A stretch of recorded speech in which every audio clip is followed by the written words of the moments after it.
Avertissement, cette émission comporte des sujets et situations pouvant ne pas convenir à un jeune public.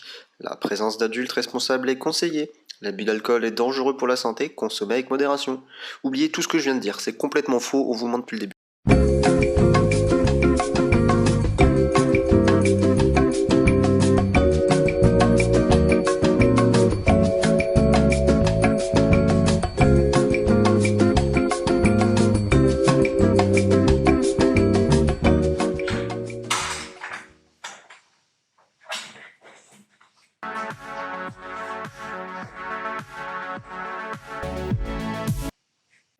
Hey, salut Julien, je te dérange pas? Hey Adrien, non, C'est pour savoir, j'ai fait le tour de tous les supermarchés et je trouve plus de rosé. Vraiment, plus une seule goutte. Alors c'est pour savoir, vu que t'es bourguignon, est-ce que t'aurais pas une solution? bah ouais, je peux te trouver une petite recette de Bourgogne.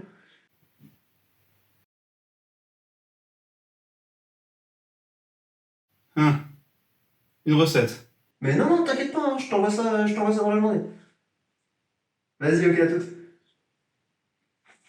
Faites chauffer les poêles, faites péter les casseroles, faire à manger, boire de l'alcool, faire à manger, boire de l'alcool.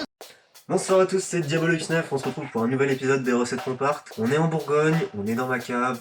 La Bourgogne, c'est magique, c'est ses millésimes, sa viticulture, ses cépages. La Bourgogne, c'est ici.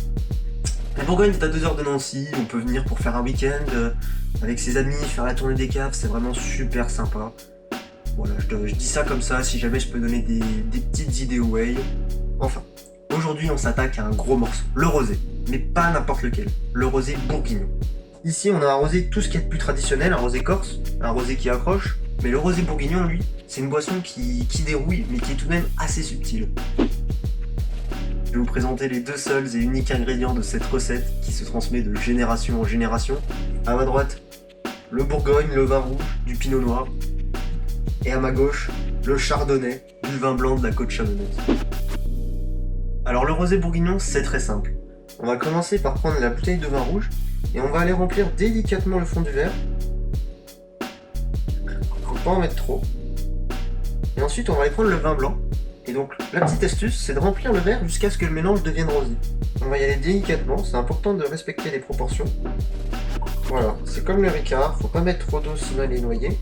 Et c'est comme le Cotafiti. Voilà, on a notre rosé bourguignon. Ça va se demander pourquoi ils n'en ont jamais mis à la Sarrasin.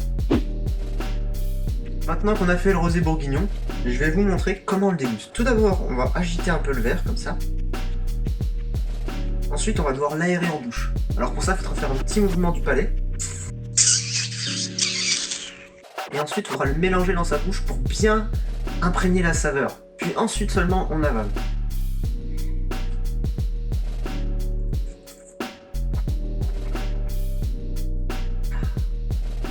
C'est un rosé bourguignon réussi. Il y a de la saveur, il y a du goût, on sent le fruité.